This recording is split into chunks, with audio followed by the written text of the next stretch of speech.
Hello readers and writers, I'm MJ, and today we're going to be talking about 10 fantasy new releases that I'm excited about.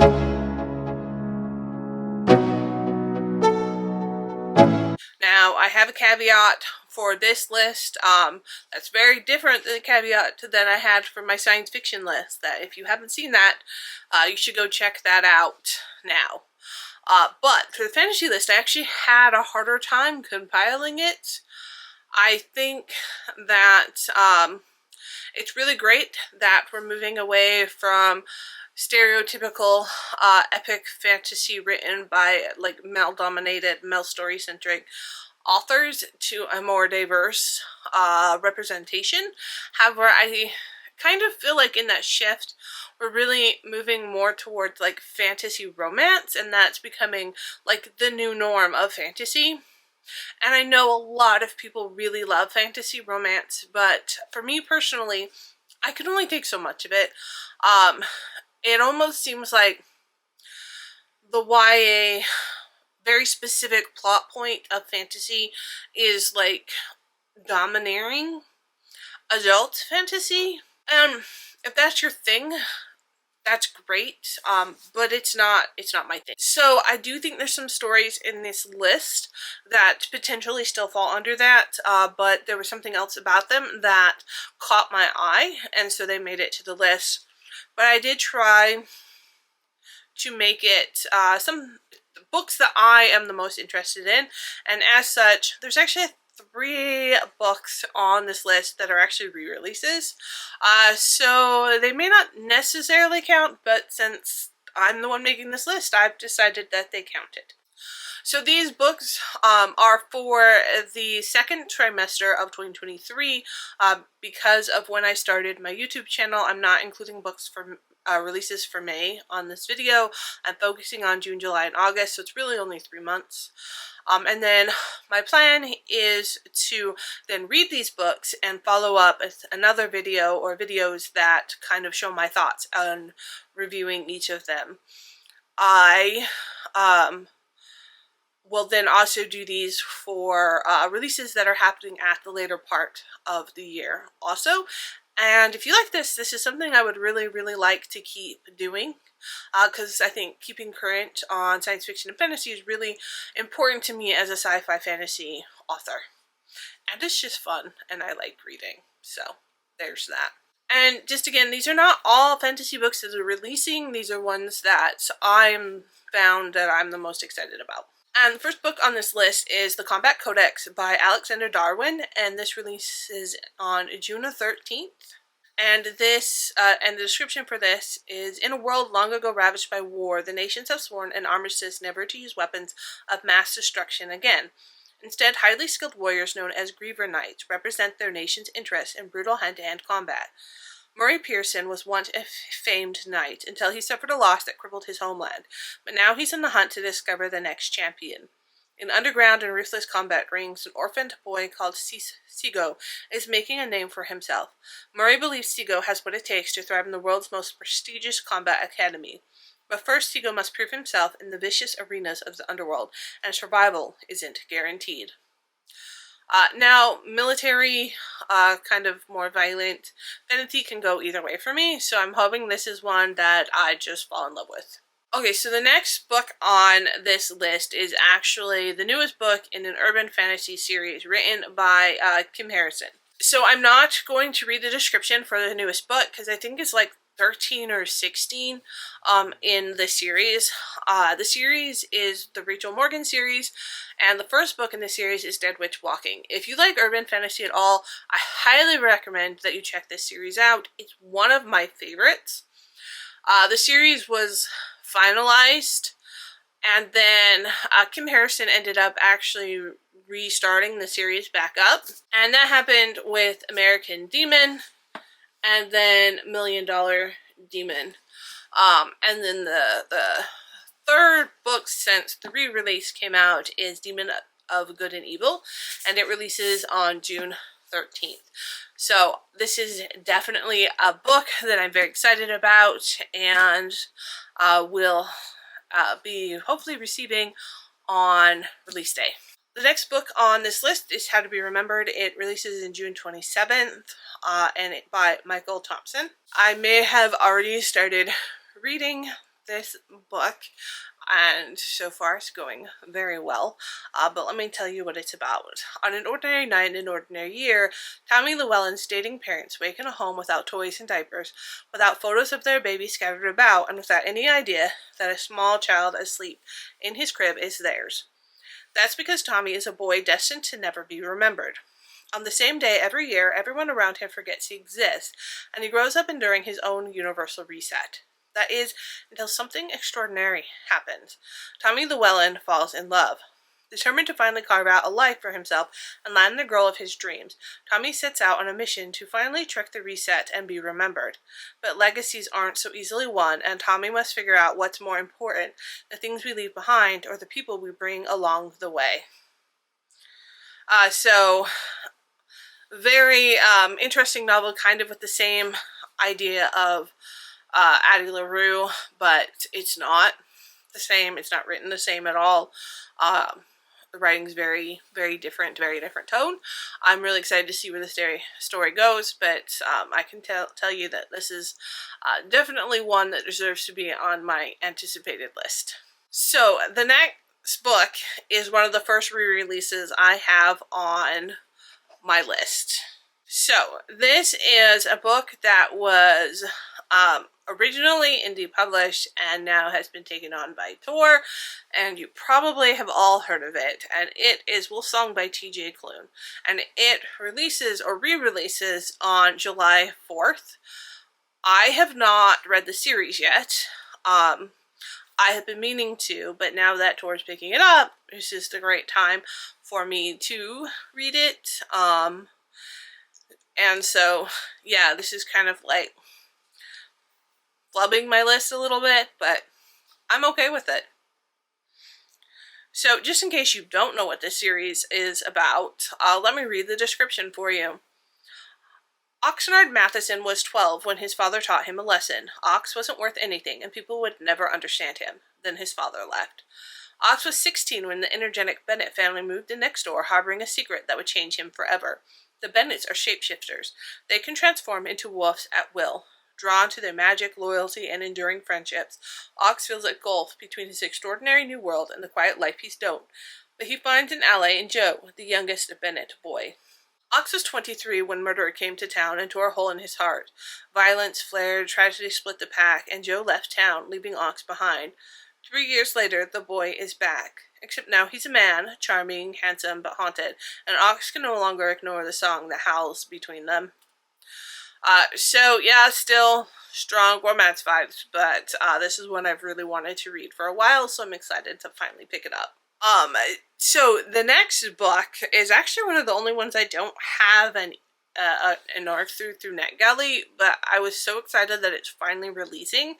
It is an indie release by the author of Swords of Keegan, which you have probably heard of because it's, I don't know, arguably one of the most popular indie author novels that hasn't gone traditionally published. And her newest release is called Blood over Bright Haven, and it releases on July 25th. And it is another standalone fantasy. An orphan since the age of 4, Sienna has always had more to prove than her fellow students. For 20 years, she has devoted every waking moment to the study of magic, fueled by a mad desire to achieve the impossible, to be the first woman ever admitted to the High Magistry. When she finally claws her way up the ranks to become a High Mage, however, she finds that her challenge has just begun. Her new colleagues will stop at nothing to let her know she is unwelcome, beginning with giving her a janitor instead of a qualified lab assistant. What neither Sienna nor her peers realize is that her taciturn assistant was once more than a janitor. Before he mopped floors for the mages, Tamil was a nomadic hunter from beyond Terran's magical barrier.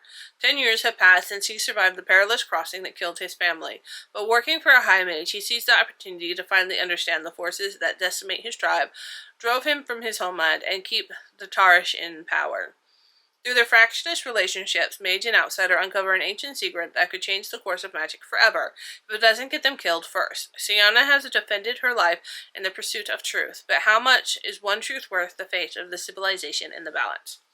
So, I will say I have a slight problem with saying just a janitor, because there's nothing just about a janitor. That's a very underappreciated job. And so that does kind of throw me off a little bit, but I do think this book is going to deal a lot with sexism, and also talking about refugees and like the immigrant experience. So I do think it's going to be a very important novel, but also like really fun and well written. So I'm really, really excited to pick it up. And in July 18th, Chloe Gong has the book Immortal Longings releasing. And this is one of the ones that I made it to my list because it's intriguing, but I'm just not entirely sure that it's necessarily going to be one for me, so I'm interested to see how I like it. So the book is about every year, thousands in the kingdom Talon will flock to its capital twin cities, Sanair, where the palace hosts a set of games. For those confident enough in their ability to jump between bodies, competitors across Sanair fight to the death to win unimaginable riches. Princess Kalia Tulami lurks in hiding. 5 years ago, a massacre killed her parents and left the palace of empty, and she was the one who did it. Before King Kasa's forces in Sand can catch her, she plans to find the job and bring down the monarchy. Her reclusive uncle always greets the victor of the games, so if she wins, she gets her opportunity at last to kill him. Enter Anton Mascusa, an exiled aristocrat. His childhood love has lain in a coma since they were both ousted from the palace, and he's deep in debt trying to keep her alive. Thankfully, he's one of the best jumpers in the kingdom, fitting from body to body at will. His last chance at saving her is entering the games and winning. Kalia finds both an unexpected alliance with Anton and help from King Costa's adopted son, August, who wants to mend Talia's ills. But the three of them have very different goals, even as Kalia's and Anton's partnership spiral into something all-consuming. Before the games close, Kalia must decide what she's playing for, her lover or her kingdom. So again, I like this concept of like the competition and jumping bodies, and I think it's an interesting world building, and I just hope that I end up enjoying it. And now, the first release in August is another re-release, and this is the second book by T.J. Klune, and this one's Ravensong. So it's in the same series, but it's the second book in the series now being picked up by Tor. So this book is about, they're in a series, but they're standalones, and so this book is about Gordo Livingston never forgot the lessons carved into his skin. Hardened by the betrayal of a pack who left him behind, he sought solace in the garage in his tiny mountain town, vowing never again to involve himself in the affairs of wolves. It should have been enough, and it was, until the wolves came back, and with them Mark Bennett. In the end, they faced the beast together as a pack, and won. Now, a year later, Gordo has found himself once again the witch of the Bennett pack. Green Creek has settled after the death of Richard Collins, and Gordo constantly struggles to ignore Mark and the song that howls between them. But time is running out, something is coming, and this time it's crawling from within. Some bonds, no matter how strong, were made to be broken.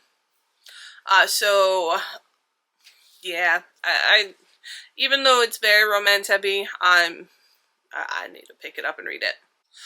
So the next book is Forged by Blood by Egabor Okusun, and this releases in August 8th. This is by a debut author, and it's Nigerian-inspired fantasy. So this book is about, in the midst of a tyrannical regime of political invasion, Demi wants to survive, to avoid the suspicions of the non-magical ages who occupy her ancestral homeland of Ife, to escape the king's brutal genocide of her people, the darker-skinned, magic-wielding Aluso, and to live peacefully with her secretive mother while learning to control the terrifying blood magic that is her birthright. But when Demi's misplaced trust costs her mother's life, survival gives way to vengeance. She bides her time until the devious Lord Ikwasi grants her the perfect opportunity. Kidnap the Aji prince, Jonas, and bargain with his life to save the remaining Aluso. With the help of her reckless childhood friend, Colin, Demi succeeds, but discovers that she and Jonas share more than deadly secrets. Every moment tangles them further into forbidden, unmistakable attraction, much to Colin's and Demi's distress. Kidnapping is now a joint mission to return to the king, help get Lord Ikwanzi on the council, and bolster the voice of Aluso in a system designed to silence them. But the way is dangerous. Demi's magic is growing yet uncertain, and it's not clear if she can trust the two men at her side. A tale of rebellion and redemption, race and class, love and trust and betrayal, forged by blood, is epic fantasy at its finest, from an enthusiastic emerging voice. So this just sounds really intriguing. I love epic fantasy, so I'm really hoping that the emphasis on that and not on the love story, but the originality of it kind of still put it on my radar, even if it does end up turning out to be romance fantasy. So the next book is another re-release. This time it's being released as a Tor Essential, which is where Tor takes older science fiction and fantasy books and re-releases them again. And so this is Night's Ward by Deborah Dolan and James D. McDonald, and it re-releases on August 22nd. On the eve of his knighting, Will Odson learns his ward, or destiny. He shall meet death before a year has passed. Will rushes north to release his betrothed from their engagement, but on the way he is beset by all manners of horrors, a man-eating troll, carnivorous mermaids, a magic-working dragon, and something far worse, an evil unlike anything Will ever imagined. Night's Ward is an award-winning gem that's perfect for revival as a Tor Essential and will appeal to the fans of books like Hide and Spear and films like The Green Knight, a medieval fantasy with the authentic lived-in strangeness of the real medieval ages. It was originally published by a pair of YA imprints, but it works equally well as an adult read. Like, to have that kind of old school fantasy writing in a story that, like, Tor at least thinks isn't problematic enough to republish. Just, like, it's at least worth giving it a shot. So I'm excited. This next book releases on August 22nd. It's The Water Outlaws by S.L. Hong. In the Jianggu, you break the law to make it your own. Li Chong is an expert arms instructor, training the Emperor's soldiers in swords and truncheons, battle axe and spear, lance and crossbows. Unlike bolder friends who flirt with challenges, the unequal hierarchies and values of imperial society, she believes in keeping her head down and doing her job. Until a powerful man with a vendetta rips that carefully built life away. Disgruntled, tattooed as a criminal, and on the run from an imperial marshal who will stop at nothing to see her dead, Li Chong is recruited by the bandits of Lingshan, mountain outlaws in the margins of society. The Lingshan bandits proclaim a belief in justice for women, for the downtrodden, for progressive thinkers a corrupt empire would imprison or destroy. They're also murderers, thieves, smugglers, and cutthroats. Apart, they love like demons and fight like tigers. Together, they could bring down an empire. So, I mean, again, this book has the ability, I think, to go either way. I'm really excited that I really think I will end up really loving it, because, I don't know, it just looks like kick-ass female heroine, which I think is pretty amazing, and I'm really excited to pick it up. So that is the last book on my fantasy read. It's definitely, for me at least, doesn't necessarily have as strong as books as my science fiction list, but there's still definitely a lot of titles that I'm excited about, so I can't wait to read them and review them with you. Which one are you most excited about? Which one are you most excited about hearing my review for? And what fantasy books did I miss that you are excited for? So keep writing, keep reading, and until next time.